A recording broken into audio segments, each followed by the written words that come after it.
As our living planet drifted on the sea of eternity, soon after the dawning of the 20th century, the winds of change began to blow. Events were to take place which would change the course of mankind forever. The atomic age had arrived.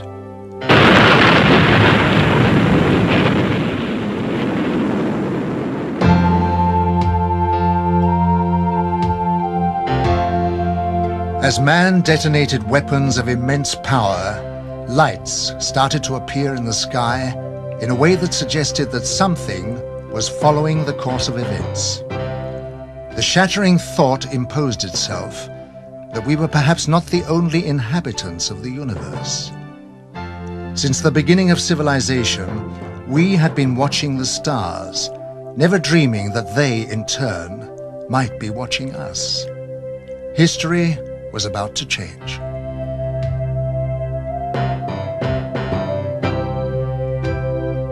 Because these lights appeared suddenly in the sky over Washington on July 20th, 1952, moving from the White House to the Capitol, hundreds of people witnessed the extraordinary event, and it left them stunned. The lights instantly jumped from one position to another. They were also observed by high military officials who knew what the lights were trying to say. The public had never seen anything like this, whereas the military had already a long history of involvement with these alien visitors, but had kept it from the public. An immediate emergency meeting was called to formulate a plan to divert public attention away from the occurrences. From that day on, it was decided to place the subject under the highest classification of security. Then came the first announcement to mislead the public made by Chief of Air Intelligence, Major General John Sanford. We can say that the recent sightings are in no way connected with any secret development by any agency of the United States. From that day on, the biggest secret of the century began. How did it all start?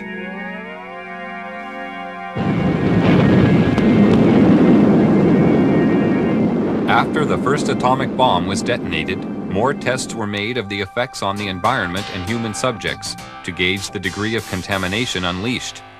No knowledge of the devastating long-term effects existed at this time.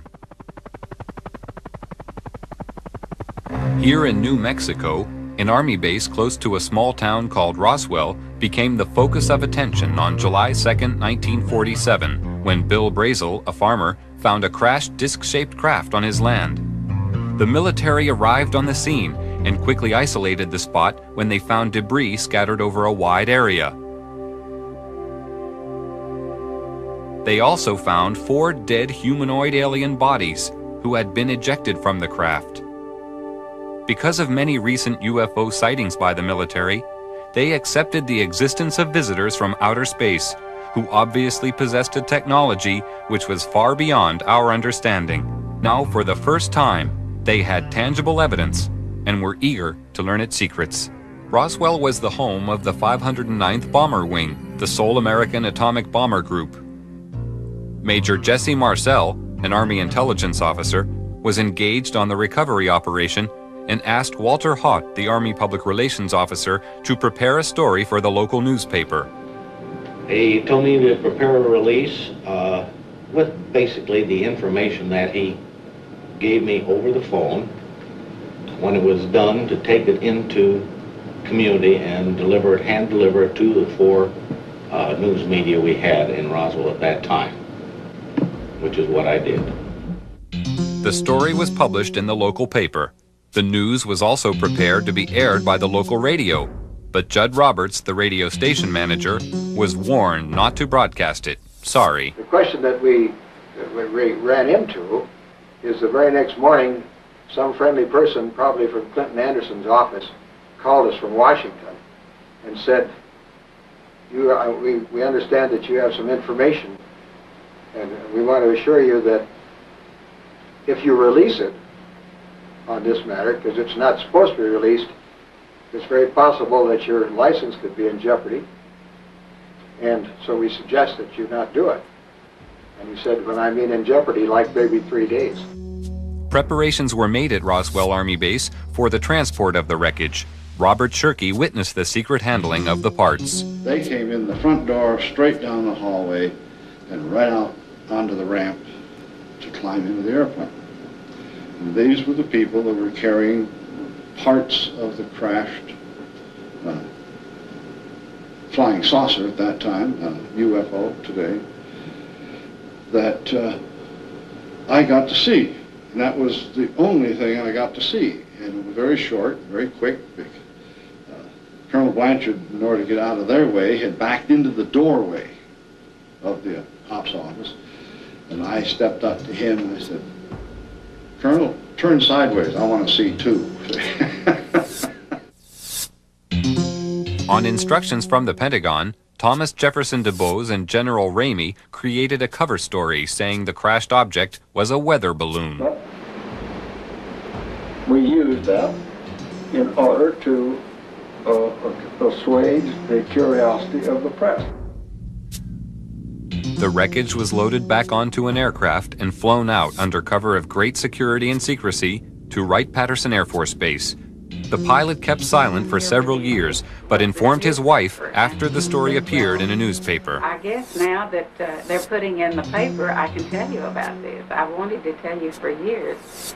He said, "I want you to read this article because it's a true story." And I not only know that it's true, but I'm the pilot who flew the wreckage of the UFO to Dayton, Ohio. Wright-Patterson Air Force Base was considered the most technologically advanced research center in the United States. The wreckage of the Roswell crash was dismantled for analysis. The matter was considered of such importance that the orders came directly from President Truman. Under the cover of the CIA, Truman created a group called Majestic 12 for dealing with and covering up all information about UFOs. President Truman gave the task of handling UFOs only to the highest-ranking generals. After the Roswell crash, a special group of scientists was formed and facilities built to be prepared to deal with any further UFO crashes which would occur.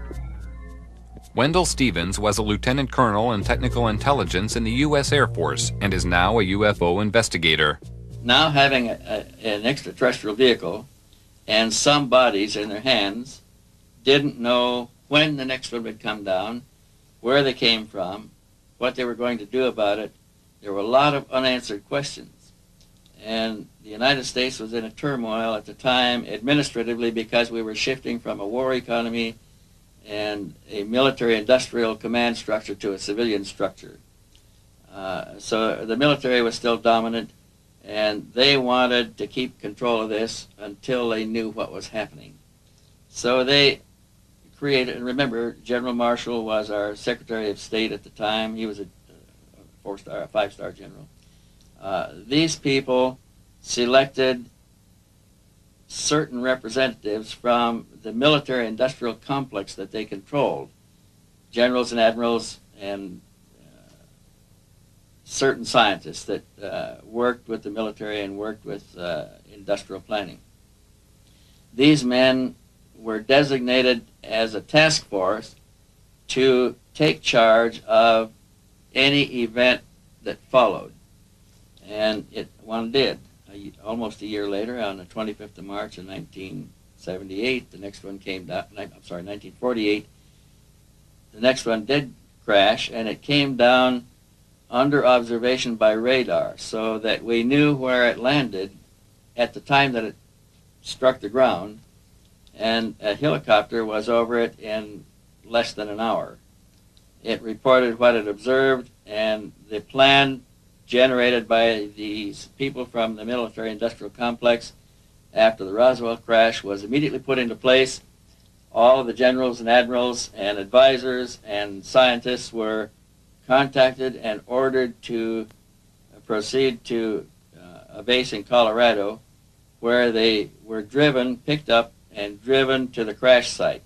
Now all of these men have gone to the scene to see for themselves what an alien vehicle looks like, and they were going to advise General Marshall directly, who was controlling everything from remote position from telephones, on how to proceed. And when an operation is that big, you can't cover everything up. We discovered that the owner of the property where the vehicle came down was arrested in his house with his family, and they were kept in the house for 4 days, not allowed to go outside or anything. All the roads in the area were blocked. All access was closed. People that lived close enough to know something about it were kept in their houses. Now, if it never happened, then this evidence wouldn't exist. But now we are finding solid evidence that something strange did happen and that these events actually took place. Then we found people who observed the recovery of the craft from a distance, that saw the task force moving across off roads over country to a secure military facility at Los Alamos. And with these leads, we were able to turn up other witnesses, all of whom had been sworn to secrecy by their superiors at the time they participated in these events. And only a few of them would talk to us, and only on condition that they not be identified because of their vulnerability. What happens in a case of violation of security oaths of this nature, they could lose all pay and allowances due or ever to become due. They could be imprisoned. They could be fined a lot of things that none of them could stand. Through Secretary of State General Marshall, the security of the UFO situation was intensified. A closer relationship developed between the military and Majestic 12. As time passed, the power of Majestic 12 grew stronger. Virgil Armstrong was an intelligence officer with the CIA and worked with highly classified assignments. He retired with the rank of major. I received documents which said that a UFO had landed in the middle of White Sands, New Mexico proving grounds, and that this object was inert, was under surveillance, and would be kept under surveillance until they could determine whether it was hostile or friendly. It later turned out that it was friendly in that the occupants were dead, and when we got aboard, there were 5 bodies. The bodies were diminutive in size, in other words, 3.5 feet. The largest one was just under 4 feet. 2 of them were obviously the commanding officers because 2 of them wore epaulets on their shoulders. Later turns out that they were all male. When we flew them back to Wright-Patterson, of course, the examination, physical examination, and the autopsy, of course, revealed that they were indeed all male. From descriptions given by several witnesses, the aliens have very large eyes, a small nose, and a small mouth. They are usually about 3 feet 6 inches in height and have no body hair. Now, consider, if you will, the position of the United States government at this time. They proudly thought of themselves as the most powerful nation on Earth, having recently produced the atomic bomb and won World War II with it. They had built a jet aircraft that exceeded the speed of sound in flight, or would, in October of '47. They had built bombers with intercontinental range that carried weapons of mass destruction. Now, imagine what it was like for these same leaders, all of whom had witnessed the panic of the Orson Welles broadcast in the War of the Worlds in 1938. Thousands of Americans panicked at a realistically presented invasion of Earth. But imagine their horror as they actually viewed the dead bodies of the real aliens. Imagine their shock as they tried to determine how these saucers were powered and could discover no part even remotely similar to components they were familiar with. No cylinders, no pistons, no propellers, no vacuum tubes. It's only when you fully understand the overwhelming helplessness the government was faced with in the summer of 1947 can you comprehend their perceived need for a total, thorough, and sweeping cover-up to include the use of deadly force.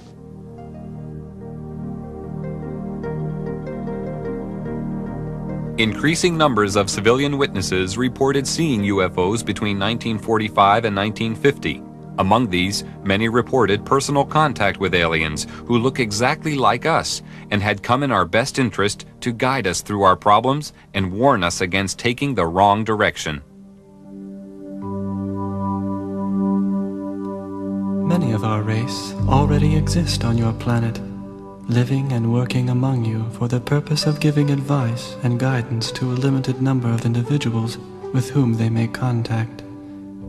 The people contacted know we are among you, and have been chosen because of their awareness and understanding of the higher cosmic laws. Your society is not yet ready to be made aware of our presence, but as your evolution progresses, we will reveal ourselves. Your authorities persist in trying to entrap our kind with the purpose of obtaining knowledge for aggressive means. This cannot be permitted to occur, and is the main reason for our secrecy.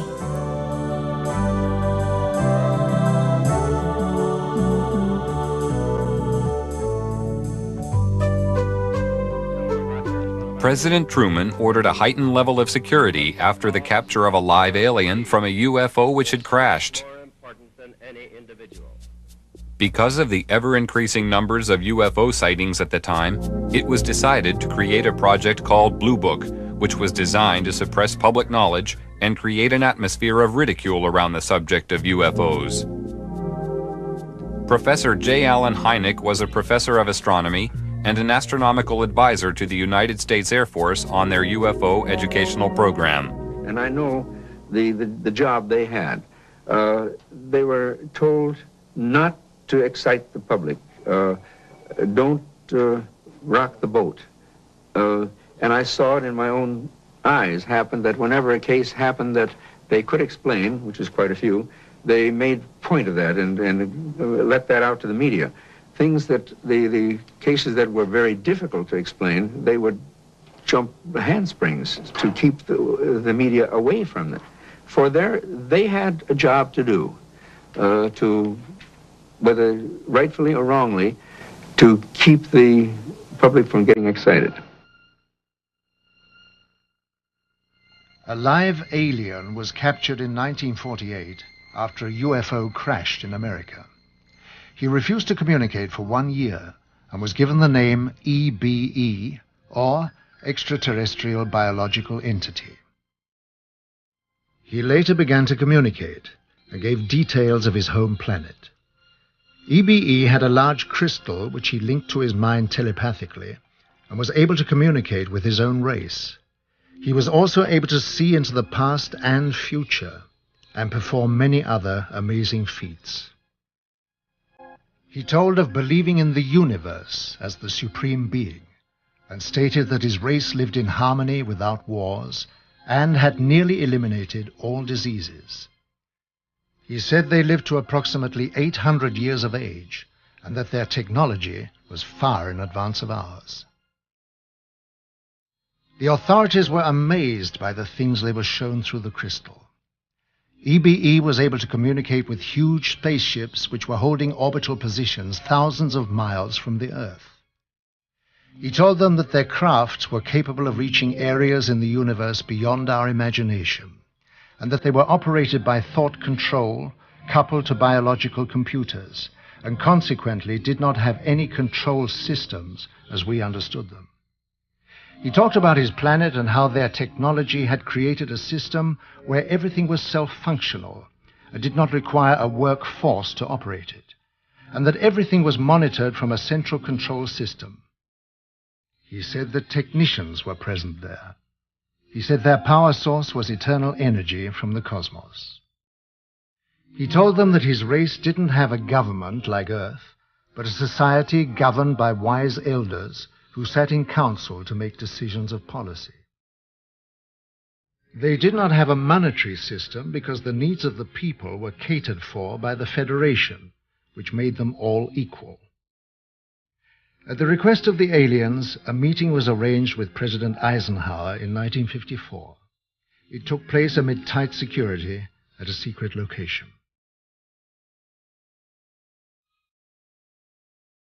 At this meeting, negotiations took place regarding the permitted presence of the aliens on Earth. Eisenhower told the aliens that the world was not yet ready for them.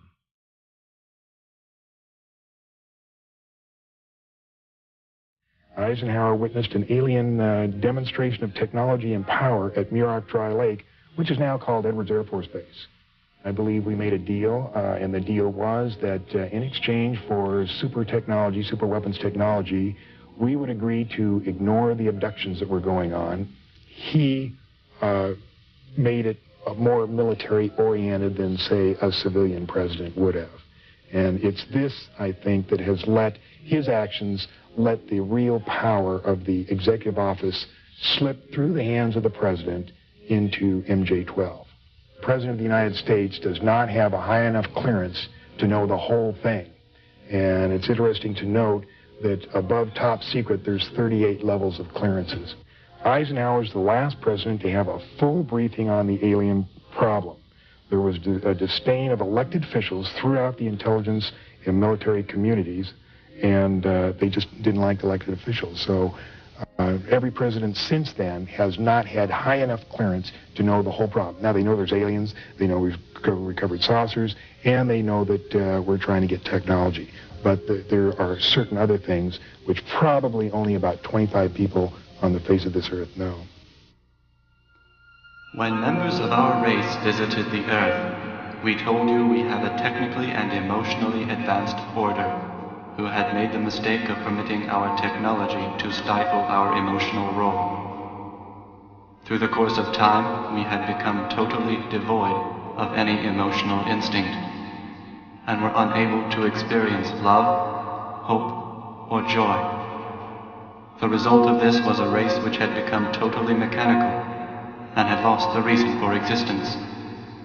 We need help, and we looked to the human race for help, because we realized that all the higher emotions were still alive on Earth. We requested the facilities and material biological assistance necessary to transfer the DNA to our race, to assist us in evolving again. The loss of our emotions was a gradual process which came about silently, without us being aware of it, until it was too late. We now realize that emotion is the greatest gift any creature can have, and without it, existence has no meaning. We need to feel the joy of love and beauty, and to be able to be happy or sad, or even cry and show affection to our own kind. To bring back the spirit of friendship and loving harmony to our world.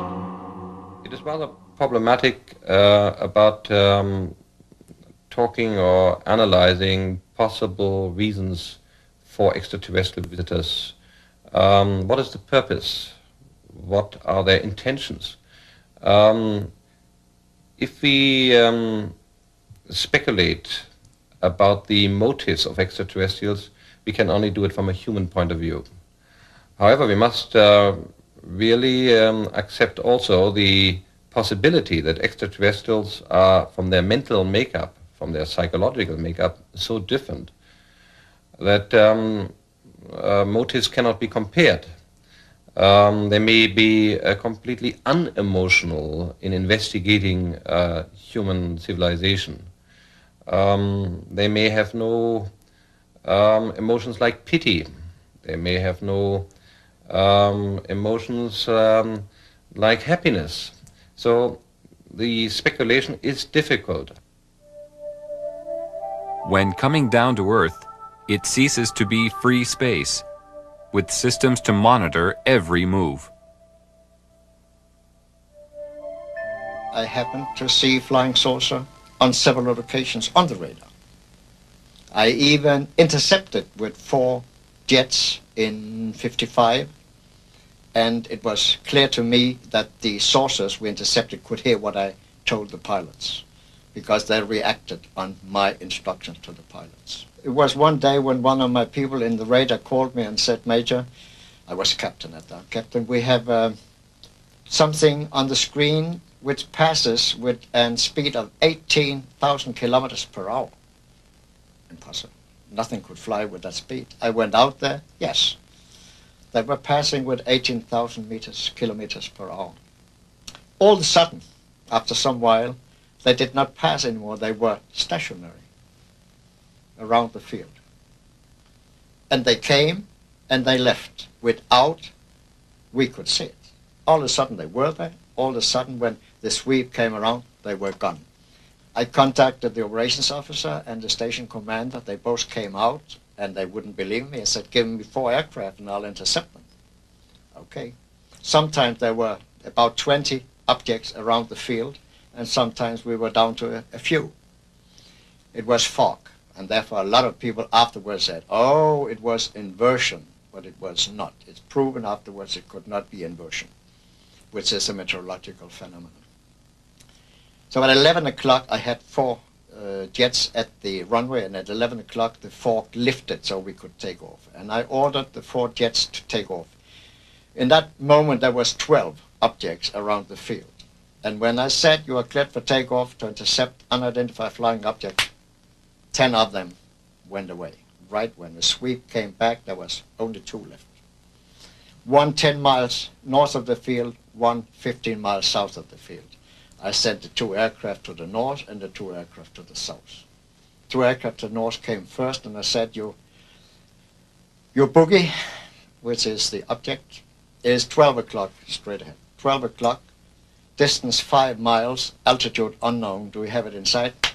Gone. Came the next one. When it came up, I said, your boogie is 12 o'clock, range 5 miles, altitude unknown. Do we have it in sight? Gone. So it was clear they could hear what I said. But while the visitors monitor our every move with their superior technology, being technically advanced does not always ensure their own safety. This was proved by the UFO crash in the Kalahari Desert in 1989.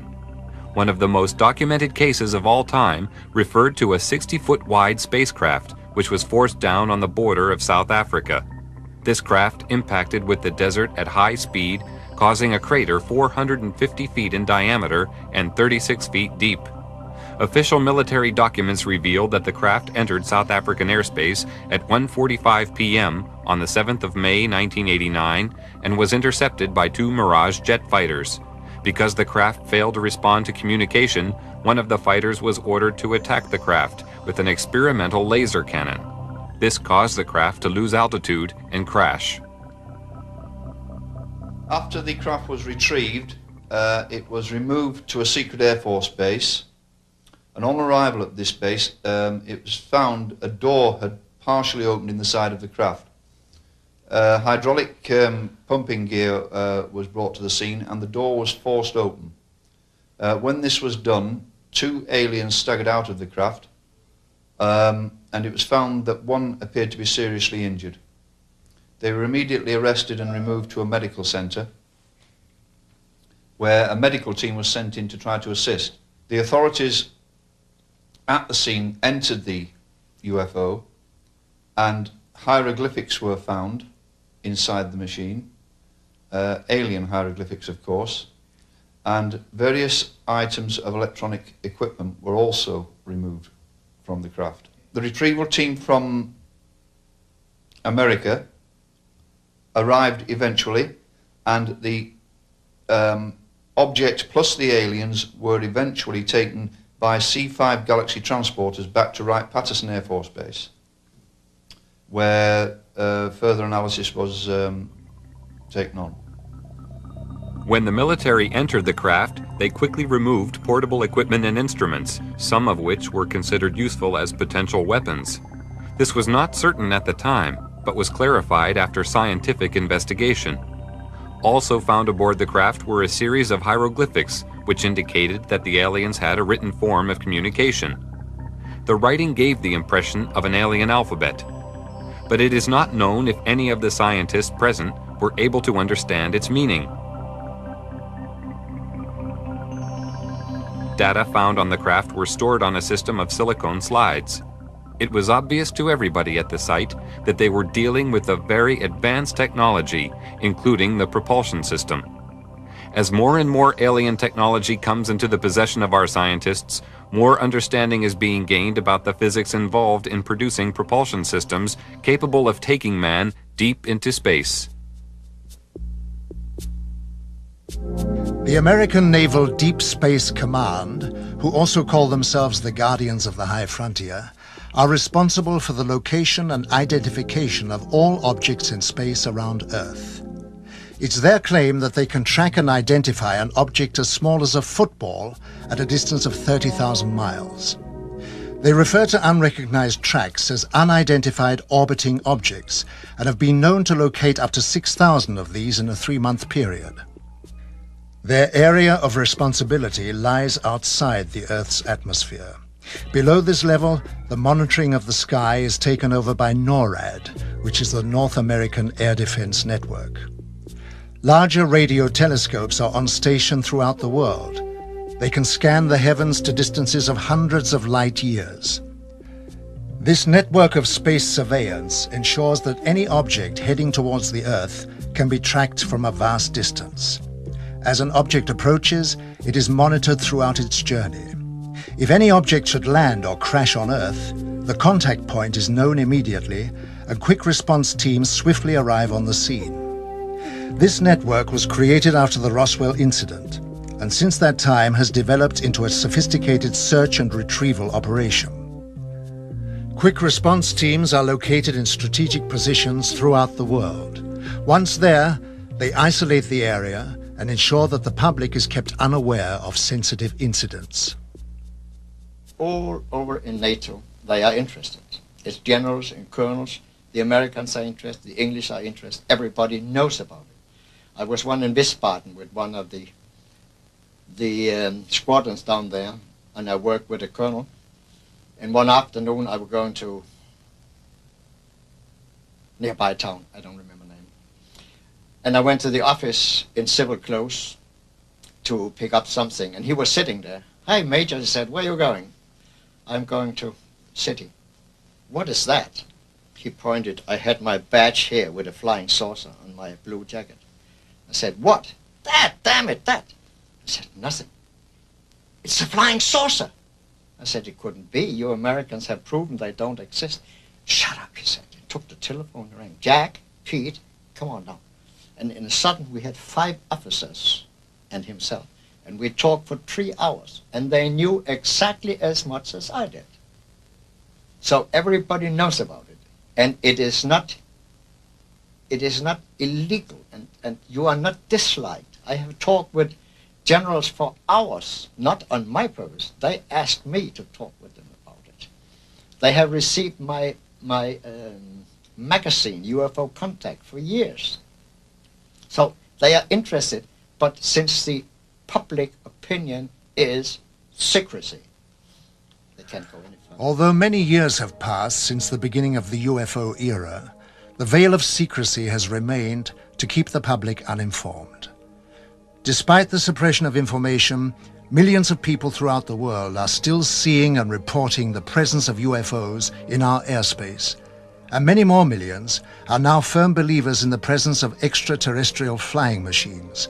They know that UFOs exist. I think what has happened over the years, the government has lied so much that they have painted themselves into a corner, and it's almost impossible for them to tell the truth today. The biggest secret in the history of mankind, and the government is not going to let this out. There is no way to get anything out under the Freedom of Information Act. In Russia, the subject of UFOs is now out in the open. Marina Popovich is a retired Russian cosmonaut and fighter pilot. During her military career, she was twice awarded her country's highest military order, Hero of the Soviet Union. She is now one of Russia's leading UFO researchers. 10 years ago, people only made jokes about this subject. Now the attitude to UFOs is very positive. The majority, 80%, think there is extraterrestrial intelligence and that this intelligence is trying to establish mutual contact with us. Now cosmonauts and pilots are more willing to report their contacts with UFOs when they have taken place. Unlike the rest of the world, the Soviet Union has an openness about the subject of UFOs. They even have a monthly television program devoted entirely to it. In the near future, university courses will also be available to study the subject. Several Soviet generals have already stated that there is no question as to what UFOs are. We know they are alien spacecraft. But at the Center for UFO Studies, we have a computerized data bank that now has more than 75,000 UFO reports on it.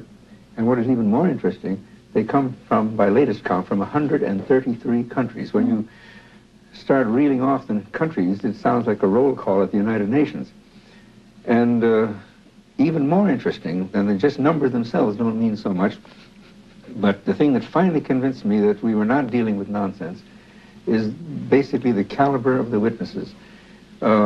Many of the reports are made by highly responsible people, impeccable integrity, people in technical training, air traffic controllers and military and commercial pilots. Finally got to the point, and it took me quite some time. I finally got to the point, however, where I simply said, I can't continue to call these people deluded or nuts. They are seeing something. Something is real. The late J. Allen Hynek was an astronomer, just like I am. His background and mine are very similar. He was for many years a professor of astronomy, and so was I. And what Hynek said was, UFO research is leading us kicking and screaming into the science of the 21st century. Like Hynek, I sought to debunk the reality of UFO phenomena, and like him, discovered just the opposite. Technology has advanced rapidly over the past 50 years for all the world to see. But in secret locations, amid tight security, the true advance of technology is hidden from public knowledge. From one such location came the stealth bomber. This futuristic aircraft is the only type known which has the ability to fly into radar-protected areas unobserved, almost without sound, to perform whatever task is necessary. The technology used in the production of the aircraft is a giant leap forward from conventional technology, and the question has to be asked, where did it come from? At one super-secret US government test facility situated in the Nevada desert, strange glowing lights are regularly seen performing aerobatic displays which are far beyond the capability of our known aircraft. They seem to be intelligently controlled. Can this be yet another example of some secret, very advanced technology? Or are the authorities hiding some exotic foreign contrivance? Here at Area 51, also known as Dreamland, is the most highly protected and secret facility in the whole of the United States. Bob Lazar, a physicist, worked on special projects within this complex and felt compelled to reveal what he saw. They are actively and have in their possession alien spacecraft, and they are actively undergoing analysis and flying them. They set up and produce their own gravitational field. Just as the Earth holds all matter down, they produce that same field, but out of phase, and it repels itself. The effects that can cause, the way in which everything operates is by all intents and purposes, magic. I mean, it is so far beyond our level of technology. Why is such technology available only to the few and not to the whole of mankind? Have we the right to know? Are we ready for it yet? Or is the race for technological advantage more important? Why keep a secret about probably one of the most important events in history, that there's been contact from an alien civilization? It's a significant event in history, more significant than anything. With the tremendous distances involved, travel to the stars would seem impossible. But with man's endeavor and resourcefulness, these problems will be overcome as they always have been in the past. Scientific estimates tell us that there will be a breakthrough in space travel in the near future. When the boundaries of distance break down, the Earth will become our home, the universe our world. From a point of physics, there are possible models today which may enable shortcuts in the space-time continuum. One of these shortcuts may be black holes. Black holes are the remainder of very large stars which have collapsed to a so-called singularity. And when stars do collapse to a singularity, they leave a tunnel, a gravitational tunnel behind, a rotating tunnel. And in this tunnel, space and time has a completely different meaning than to the normal usage that we make of space and time. Thus, in a tunnel, the so-called Einstein-Rosen bridge, time runs backwards. So a spacecraft which would dive into such a tunnel would move forwards in space and backward in time. When we talk about hyperspaces and opening up the number of dimensions, and if we were to build a vehicle, if our science has progressed to this point, our technology, the applied science, if we develop a vehicle that is capable of doing that, traveling across the universe is not traveling through one space. It's flipping into these other spaces where the other one is only a short space away, you know, a few inches away.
Assista agora a mais um lançamento com a qualidade Vídeo 3.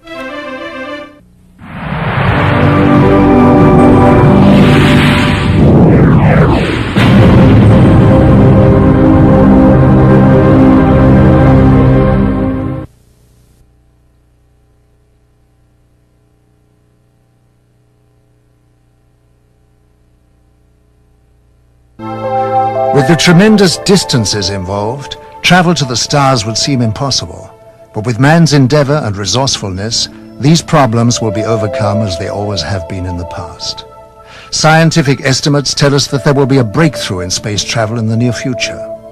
When the boundaries of distance break down, the Earth will become our home, the universe our world. From a point of physics, there are possible models today which may enable shortcuts in the space-time continuum. One of these shortcuts may be black holes. Black holes are the remainder of very large stars which have collapsed to a so-called singularity. And when stars do collapse to singularity, they leave a tunnel, a gravitational tunnel behind, a rotating tunnel. And in this tunnel, space and time has a completely different meaning than to the normal usage that we make of space and time. Thus, in a tunnel, the so-called Einstein-Rosen bridge, time runs backwards. So a spacecraft which would dive into such a tunnel would move forwards in space and backward in time. When we talk about hyperspaces and opening up the number of dimensions, and if we were to build a vehicle, if our science has progressed to this point, our technology, the applied science, if we develop a vehicle that is capable of doing that, traveling across the universe is not traveling through one space. It's flipping into these other spaces where the other one is only a short space away, you know, a few inches away. And so you're talking about flipping rather than going like an arrow through a space-time or a bullet. You simply flip and flip back, and there you are. And so with the control of flipping, you could flip from here, and then you could flip up into the third or fourth dimension higher than this 3. And you could flip back into this dimension, this space-time, only you could flip several galaxies away. You could jump between galaxies. A third possibility may be dematerialization. Science fiction authors have always mentioned this possibility, and although this may be utopia to us today, sometime in the future it may be possible to dematerialize the spacecraft into pure energy and then beam the spacecraft, the speed of light, to another solar system where it would materialize again, reassemble again, thus bridging these vast distances. If we have a hyperspatial model, then simply by turning in another direction, a right angle, we would lose one dimension. When we turn 3 right angles, we lose all 3 dimensions. And that would be called full dematerialization. As far as we're concerned, when you turn 1 dimension, you would have lost one dimension, your length, and so you would appear to be a flat plane. You would appear to be a light form. By the way, some 83% or so of the UFO phenomena are just lights at night anyway. Most researchers throw those away. Those are the interesting cases. And particularly interesting are the cases where the light forms materialize into material forms and then dematerialize back into light forms and then fade away. And what I maintain is that you're looking at that phenomenon when you're seeing that.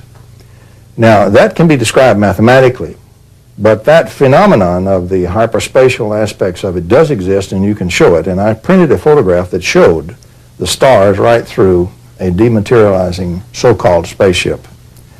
And so you do meet that format, and that is part of the phenomena. If NASA has its way, many of the next generation will be residents of Mars, and the move towards this has already begun with the development of a space station. This was the essential first step towards making man a citizen of the universe. What is really the long-range purpose of the space station? And we have worked on that question for a long time in NASA. We have started in the early 60s under the guidance of Dr. Werner von Braun and others to look at long-range goals beyond the moon, beyond Mars even. And only recently, in fact it was July 20th, 1989, the 20th anniversary of the landing of Apollo 11 on the moon, that President George Bush proposed a new program, a long-range program, with a goal to return to the moon and eventually go on to Mars, to the United States, as a long-range commitment. And as we develop the space station itself will be used as a test bed, as a laboratory to test new technologies. And you need space to develop those technologies. As long as we are still on Earth, we can just talk about it. The question of which technology to use for this new, what we call the Space Exploration Initiative, that's the name, SEI, Space Exploration Initiative. What technology to use in the area of propulsion or life support or materials and structures and power and communications is being analyzed and investigated by NASA right now. And we're doing it in a number of categories. We're looking at present-day technologies, tomorrow technologies, and advanced technologies which are day after tomorrow. What was yesterday's science fiction is today's very palpable truth. Grandfather's spine-chilling fantasies have become an indispensable part of modern life. Jesko von Puttkammer was NASA's advisor to the creator of Star Trek, Gene Roddenberry. You know, the reason I worked with Gene Roddenberry was because he wanted us to help him portray a future 200 years from now as we would like it to be. Very positive, technology having become our friend instead of our enemy, technology as a partner of humans. And of course the story itself of this machine, Voyager or V'ger, looking for its maker, its creator, which is really a metaphor of humans looking for their God. And it's the God-seeker story. And so he wanted NASA to show that the technology which the movie and his TV series depicts is accurate, that the physics is accurate, that the mathematics is accurate, that the astronomy is accurate. The propulsion system of the Star Trek consists of two major elements. One is the energy source, just to provide energy, which is the antimatter system. That makes sense. That could be done. But the propulsion itself, to push the ship, it's called a warp drive, and that has to do with changing space itself and flying faster than the speed of light. We know what antimatter is, and that when you have antimatter and real matter and it comes together, you get a tremendous explosion, you get tremendous energy, E equal mc square, as Einstein said. And so this is the most powerful reaction you get in the universe, therefore the Starship Enterprise uses it. So there are a number of models which are feasible for interstellar or even intergalactic travel. Nevertheless, we must be clear about one point. There may be so many possibilities we can't even think of. So at the moment we have theoretical models, but a highly advanced civilization, another solar system, much older than we are, may have discovered fantastic ways of traveling among the stars. And for them it may be like traveling from London to New York, traveling from Epsilon Eridani to the solar system.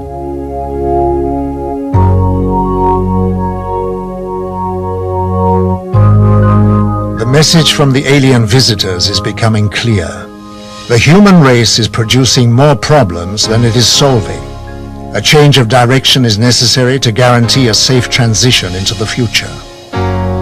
They are here to warn us. They started this program a couple of thousand years ago. They are very highly technical and spiritual advanced. These people have a technique that they can foretell development in cosmos for centuries. And they knew thousands of years ago what were going to happen on Earth. So they prepared for that situation. And we go forward to our time. Now they are here in our atmosphere in large numbers. They have always been here, but now they are here in large numbers to look over what we are doing, simply because they know that we'll kill ourselves. In many ways, if we don't push the button, we'll be killed by poison. If we don't kill each other by poison, we'll kill each other by too many people.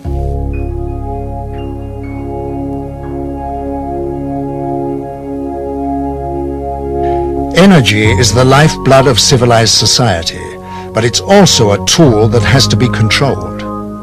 They are flying on what we call free energy. They take it out of cosmos and fly on it. And you could do the same with your boat, your car, your machinery. Everything on Earth could be completely free. Do you think that the oil companies and the coal companies and the atomic and so on and so forth would accept it? Never. Despite our problems, we have gained a new conception of cosmic energy. It turns out the universe is filled with energy, mind-boggling amounts of energy. As we like to point out, 1 cubic centimeter of vacuum, according to modern physics, can be calculated to have energy that can produce more mass than is in the observable universe. There's plenty of energy in the pure raw vacuum. We need to find a little process to get just a little bit of that, even the most inefficient process imaginable. 10 to the minus 80th, for example, is a great efficiency for this, and we can do that. The point is, we do not live in a closed system. That's the old physics. The new physics, since quantum mechanics, the vacuum is a source of energy, but it's a peculiar kind of energy. Let me explain the peculiar kind. When a bird flies in and sits on a power line, he sits on a very high potential, but between his 2 feet he has no potential difference, no voltage. And so even though from the line to the ground it may be 100 million volts, to use a theoretical figure or a hypothetical figure, the little bird can sit very happily with his feet on this supposed 100 million volt line, and he has no volts across his body. He's very happy and doesn't even know it. Let him touch one of his feet to the slightest thing that has the slightest difference there, and he'll fry to a greasy spot. Now, in the vacuum, we have the same thing. We have an extremely high potential or charge of the vacuum, but we're immersed in the vacuum. And so the question is, we are like the little bird. Normally, what we put in the vacuum, we don't have any difference between two pieces of our machine, so we can't get a current. An analogy I use of tapping a paddle wheel in the river, what we tap the energy from is the current of the river, not the pressure in the water. And so our problem is to find a way to tap the pressure, so to speak, rather than the flow, or to convert the pressure into a flow.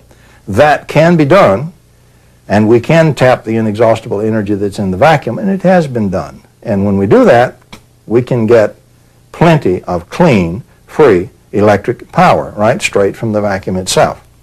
So, do I believe in free energy? I can prove conclusively that the energy is there. Nature has been very kind. We are free to do anything that we are smart enough to discover how, but we've got to use our brain and our mind to discover how. But the mechanism is there for us to do it. I fully believe that. And inventors I work with, I will state point blank, at least, two of the very brilliant inventors I work with have produced free energy devices that are real and do work, and I personally have measured and dealt with the devices. They're real, they work, it can be done. And so it's an energy which has the aspect of restoring the biosphere and restoring life. For example, it's clean, so you wouldn't have all the pollutants from burning fuels and so forth, and for the nuclear byproducts and so forth. It's very clean fuel. You have absolutely nothing left but just energy. And you can transform it from either negative to positive. If you need the form of positive energy, you can do that. And you can transform it back to negative, and you can reach a very nice energy balance in nature. It has some other very positive benefits that don't show at first glance. The Earth, Sun, and Moon are connected not only by radiation of the normal electromagnetic energy, the external scattering stuff, but the half that's left out, the internal hidden energy. If you pollute one part of this system, the pollution feeds and spreads to the whole tri-system. Literally, we are polluting not only the Earth presently, but we are also polluting the Moon and the Sun in the scalar components. And that's what is gradually being radiated back to us. And so the very vital part of the energy that living systems have to have continually to be living systems and maintain their life is slowly being affected. And of course we need to clean that act up right away, because that's the worst kind of pollution we can possibly have. Earth, the gem of the cosmos, a living, breathing miracle of creation, the home of mankind. A partnership of dependency and loyalty to each other. The passing of time saw man forget his loyalty. He began to poison and suffocate his planet because of his growing need for power to fuel his technology.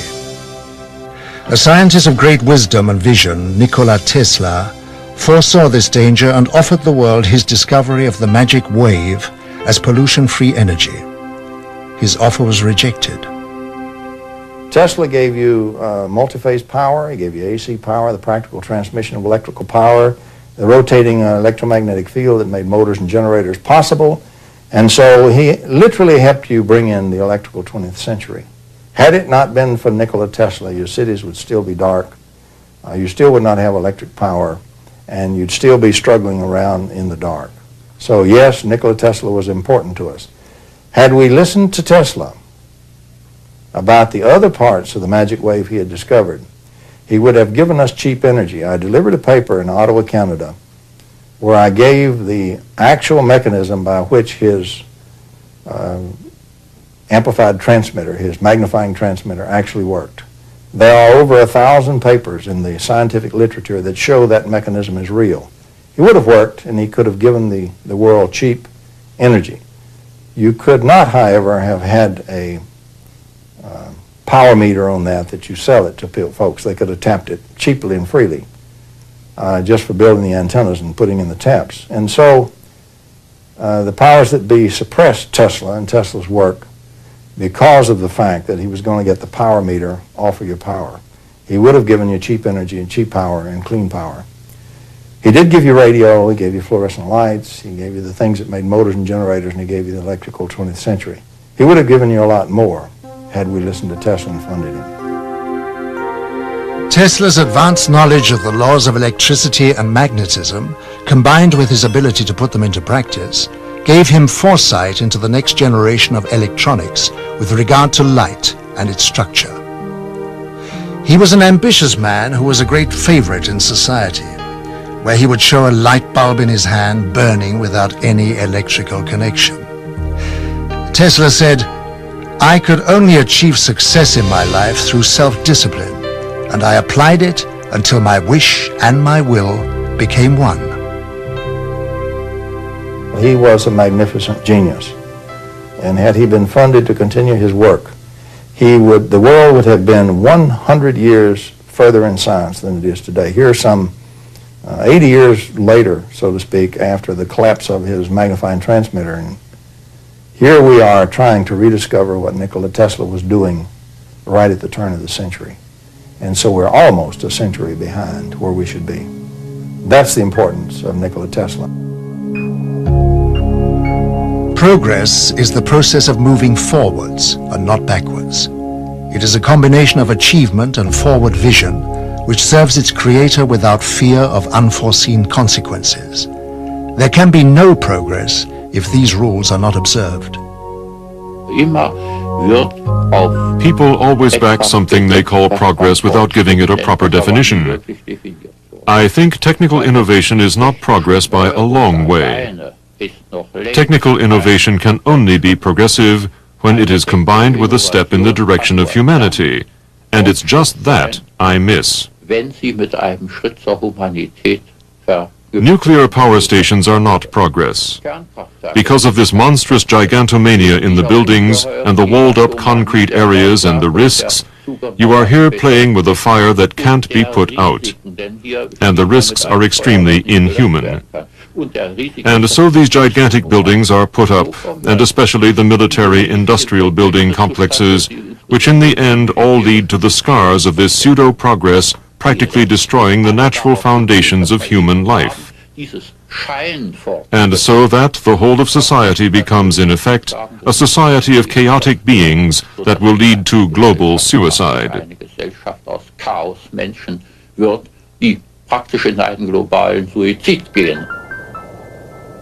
Real progress is being made in a laboratory in Canada.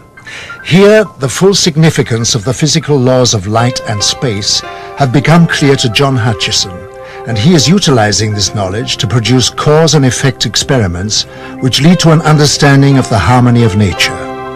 Science, in harmony with the laws of nature for the good of mankind, will hold great values in many fields and would advance its course beyond our present comprehension.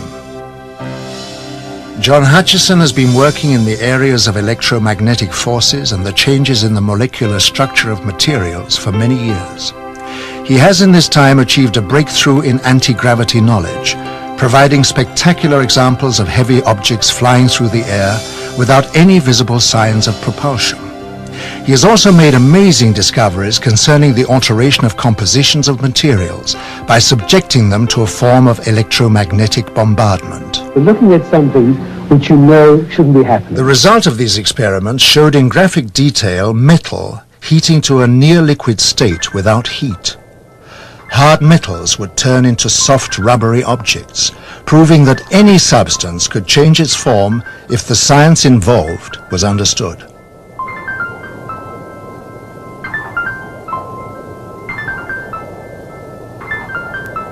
I immediately realized that this had tremendous significance. It had significance in space, it had military implications, and its understanding could possibly open up a whole new energy source. Hutchison is one of the growing number of scientists who realize that by applying physics to the natural laws of the universe, science will be taken into areas previously unrecognized. John Hutchison's achievement will give science a new momentum as it moves into the next century. Some of the work of the lone inventor, John Hutchison in Canada, Vancouver, Canada, Hutchison takes 2 Tesla coils and essentially puts in the center of them a target, which in every target has certain nonlinearities, and then blasts away with these 2 coils at them. Basically what he establishes is an electromagnetic fighting itself, electromagnetic forces fighting themselves. And gravitational force is made when, a gravitational potential is made when electromagnetic forces fight themselves to a draw, when, in other words, the gradients become 0. The gradient vectors, or the resultants, become 0, but the 2 forces are still in there slugging it out. All the energy is still going, the work is still going, but it's trapped locally. That's internal energy. That's what gravity is. And the Whittaker paper tells very well how to do that. So when John got things just right, he didn't have control of it, absolute control, but he bored in there with persistence, and when he got things just right to get the forces to fight to a draw, and there was the right nonlinearity in the target, he would have levitation of things even 64 pounds. He would also, another thing you do with such a thing is you cause the magnetostatic potential to change a vacuum. In other words, that's pole, an unfortunate name in magnetism. But in other words, it causes deposits of monopoles inside materials such as metals. And you'll literally have the monopoles repel each other, and you'll have the explosive separation of metals into all kind of grains and structures according to the waves in the Tesla coils that you're bombarding it with. And so he produced magnificent breaks, Hutchison did, in metals and splits as if it were Venetian blinds. And another thing it does, since this stuff comes from the nucleus out, it doesn't go through the electron shells. Its medium is the nuclei. What you have then is you have changes in the atomic nuclei, and which result in lattice changes. You have the production of alloys, which cannot be made in this world with normal processes. And some of those alloys appeared in John Hutchison's work as a result of that kind of bombardment. Another thing you have is once charged with scalar radiation, the nuclei then continue to discharge over a long period of time. And so the material continues to change, alloy form and so forth, over a period of even a year. And you had those changes occur in his work also. He was reproducing, and has been reproducing, some of the work in Nikola Tesla, and even some of it going further. But that's what he's doing. What he's doing is real. And unfortunately, most people regard John Hutchison as being a little bit off and not really understanding electromagnetics and not really understanding a Tesla coil. Nothing could be further from the truth. He's doing the real electromagnetics. He's doing the kind of electromagnetics they don't know anything about. He's doing electrogravitation and real Tesla work. The technology that we are aware of is quite staggering anyway. But then there is also the technology which the governments are putting together, which we don't know about, and they've obviously got their own reasons for their secrets. But if we had any comprehension of how advanced this technology was, then I think people would then begin to realize that even our own people are far more advanced than they would believe. And once they can realize how wrong they were in this direction, then they can start to wonder, well, if we are as advanced as this and with no idea of this, is it not feasible that there is something out there which is more advanced than this? And perhaps all the technologies which are being put together at this moment in time are catching up on our alien friends, which I very, very much doubt. But I'm sure that is the reason this technology is being put together. You've got to realize that things are not always as they seem. And once we can get out of this thinking, out of this box we're in, that there is something more than what we are being taught, what we have learnt. There are things outside the scope of this. Then I think you'll begin to see the potential for people from out there visiting us. And not just now, not newly visiting us, but have been visiting us for hundreds of years.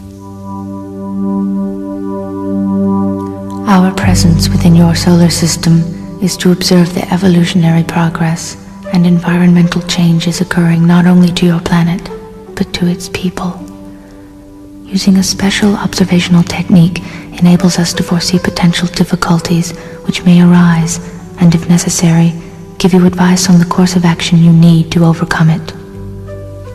To achieve these aims, we employ the use of many types of monitoring equipment, each with the responsibility for a different area of scientific investigation. Our use of telemeter discs of all sizes as remote-controlled sophisticated recording and analyzing vehicles is one of the many types of drones. We observe every aspect of your world and its inhabitants, from the environmental changes and pollution levels to the microbiological disease potential of mankind. Our techniques also enable us to record and analyze thought patterns, and therefore anticipate man's course of action before it is taken. There is nothing about your world and its people we are not aware of.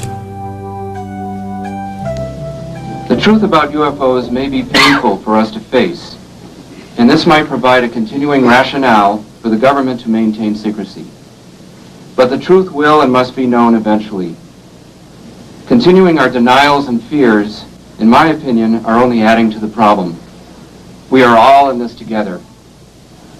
In a time of opening relationships with the Soviet Union, we have the potential for radically demilitarizing our foreign policy, reallocating those resources toward preserving our planet and opening ourselves to the global village. Part of that new reality is embracing the unknown and the possibility that we have visitors beyond the Earth or beyond our dimensions of time and space. We must enter our new openness in peace and without recrimination. Our government of the people, by the people, and for the people needs to be involved in the process, not as a hostile, separate, secret unit. I therefore advocate an orderly, non-vindictive congressional investigation of UFOs and a change in government policy on supporting research in these and other phenomena. The late philosopher Joseph Campbell once said that we are living in a time in which our ignorance and our complacency are coming to an end.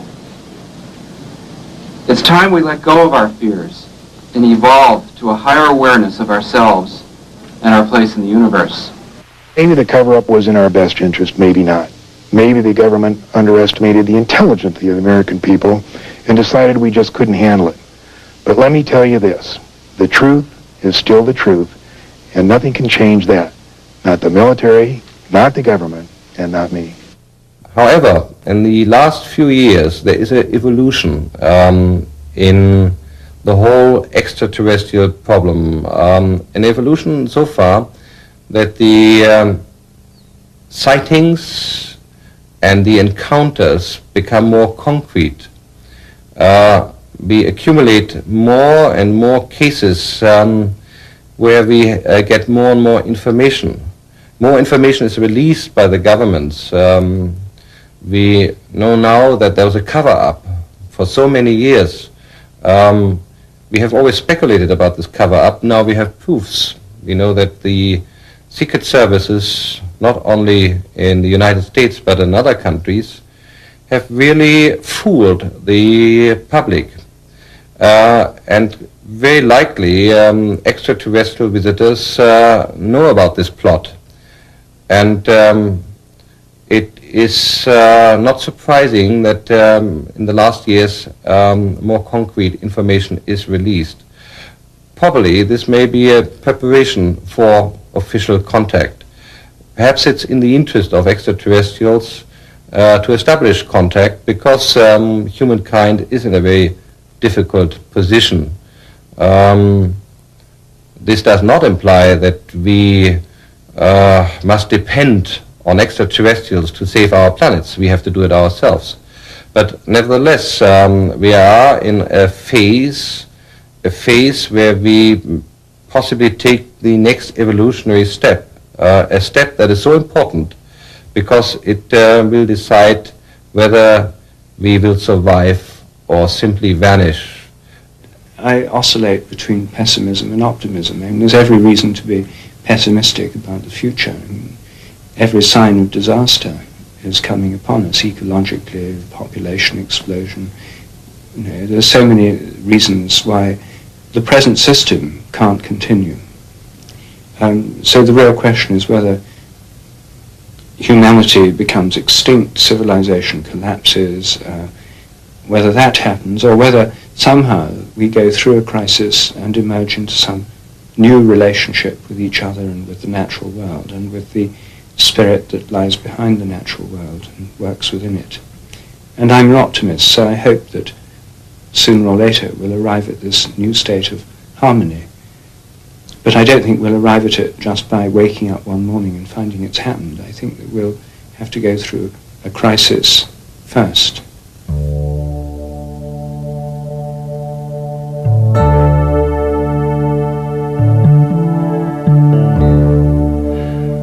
Although mankind has been faced with many crises throughout history, he has always been able to overcome them. Today, the vast power and unlimited potential of man's mind is understood. In fact, he's created computers that can pick up and even reflect his own thoughts. Man is a complex whole, possessing the capability to make matter visibly change. With the power of his mind, he can tap the energy source of the cosmos to manifest all possible necessities of life for himself. Thoughts are energy. Energy influences matter. The technology involved is one of peace, as it eliminates war. And it's only a matter of time before everyone discovers this ability. If we can create in the laboratory, without any doubt, a mind-over-matter interaction that's a few parts in 10,000, certainly all you have to do is extrapolate that a little bit to come up with a mind-over-matter mastery that could happen later in our own development, and certainly what seems to be true in some of the UFO visitations. And of course also we have various case studies like Saiba being able to materialize and dematerialize things in his hand, or various forms of levitation. These are all things that are very real. They're not, drummed up by people. It's just that our ability to face that reality has been quite compromised. I should have known all along that the so-called new physics, in a way, actually makes all of this possible. That in a way, we physicists have kind of forgotten what we're all about. Einstein one time said that the whole purpose of science is to awaken the cosmic spiritual feeling. And we scientists are among the last to embrace that.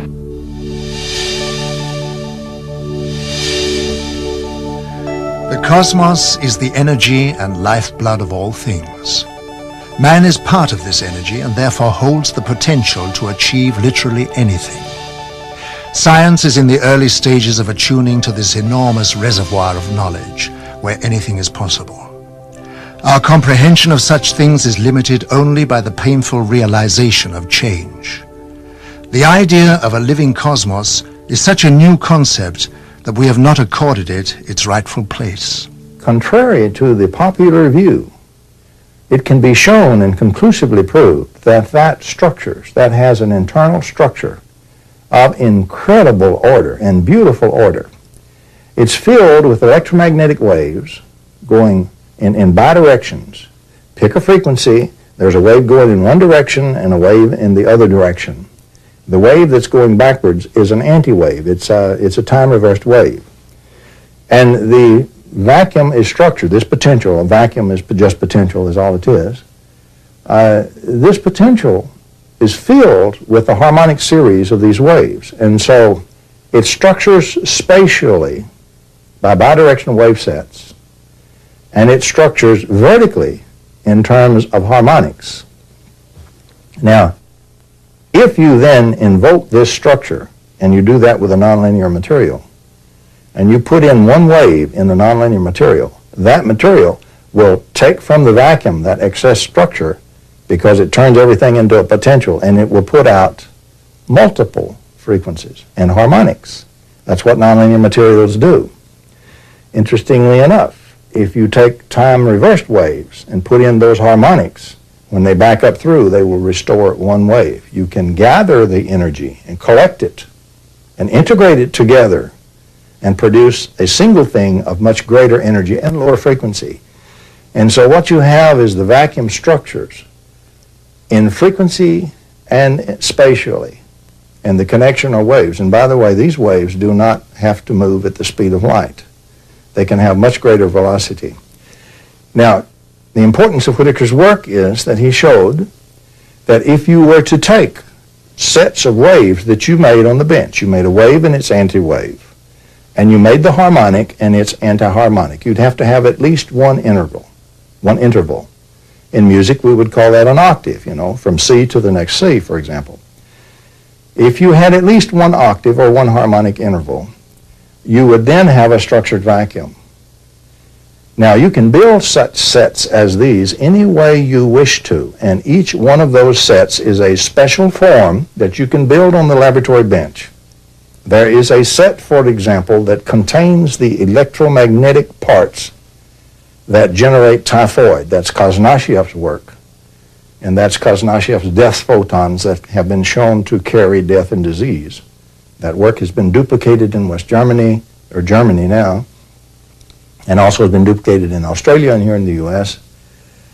It also explains the work of Antoine Priori, who built a machine under the proper scientific auspices and under rigorous testing on lab animals, which cured cancer and leukemia almost 100%. Some eminent French scientists worked with him. It's still in the French medical literature. It was real, it existed. It was squelched. But what I'm saying is, if you use the Whittaker approach, you can now, for the first time, understand how Priori's device worked, because that's what it did. And he used a rotating plasma to make his phase conjugates. We didn't even know about the phase conjugate in those days. Today we know that one of the things plasmas do under the right circumstances is phase conjugate, or time reverse. And he showed that you can cure cancer, leukemia. You could just as easily set a pattern that would cure AIDS. He showed you could clean out clogged arteries. You could change the immune system, increase the immune system, bring it back up, which would be very valuable to AIDS patients, for example. For every disease, there is a pattern which causes the disease in this structure. For the cure to every disease, you simply take its pattern and time reverse it, and you get the precise electromagnetic antidote. You then put that inside a potential, as Whittaker showed how to do, and you treat the body with that, which is like like normal electromagnetic radiation. It's not ionizing radiation. It's not nuclear radiation. Expose them to a rippling magnetic field, for example, with these embedded in the field, and you cure the disease. And that's the kind of medical treatment we ought to have, not this cut them and burn them and poison them type thing that we have now, and many of them are still dying with cancer and leukemia and AIDS. It would take about 3 years. It would take a team of about 30-something people, facilities and so forth, about 3 years, about $20 million a year to deliver the ability to do that kind of electromagnetic treatment. Yes, our knowledge grows rapidly in almost every discipline. Conservative scientists in the past, or if you like, futurologists, have always been too cautious, too conservative in their estimates. We know that there's a turnover every 5 years of doubling our knowledge, with the consequence that we have a completely different view in the world. Most people can't even keep up anymore with the advance in science. They have problems understanding modern computer science, cybernetics, biogenetic engineering, or nuclear physics. We talked today about great unified models of the natural forces. The man on the street can't keep up, and he is only superficially informed about new aspects. We don't know what will happen in 20, 50, 100 or 1,000 years. However, there's one thing we do know, that whatever happens in the future, science will have advanced far more than we can possibly think of today. And no imagination, no fantastic model that we may produce today will justifiably come close to the actual advance in 1,000 years. We really do have, right now, available to be born a completely new and drastically extended and drastically more capable physics, which unfortunately 4 nations of the world have weaponized but kept secret from their citizens and from the rest of the world. And what I am saying is that it's high time that instead of just using this in secret to build more weapons to kill more people and hurt more people or control more people, what we need to do is bring this out in the open and let's use it for the positive benefits, to heal people, to give them cheap energy and clean energy, to clean up the biosphere, to clean up our whole act, to be able to heal all these diseases and this kind of thing. That's what I'm saying we've got to get on with the job.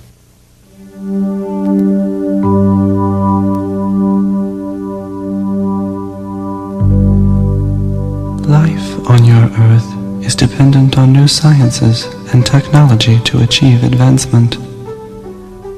When your governments were first introduced to our advanced technology, their reactions were horrendous. Because the motive to gain power and control people was foremost in their mind, the technology was suppressed from the world. Technology should be made to work for the good of all, and placed in the hands of people of understanding who care and can control it towards a free world.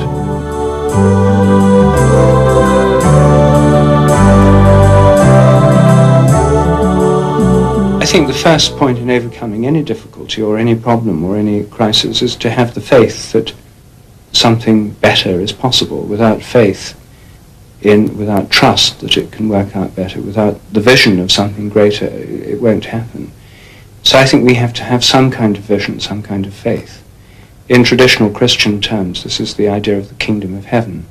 And most visionary schemes in the West are under the influence of this Judeo-Christian model, that at the end of history there'll be a new era, a new dawn, a new age, the kingdom of heaven, a utopia. Well, I mean, there are many different ways of formulating this. We have to think this. I think it's built into our whole civilization. It's very difficult for us not to think this, or at least if we don't think it, we despair.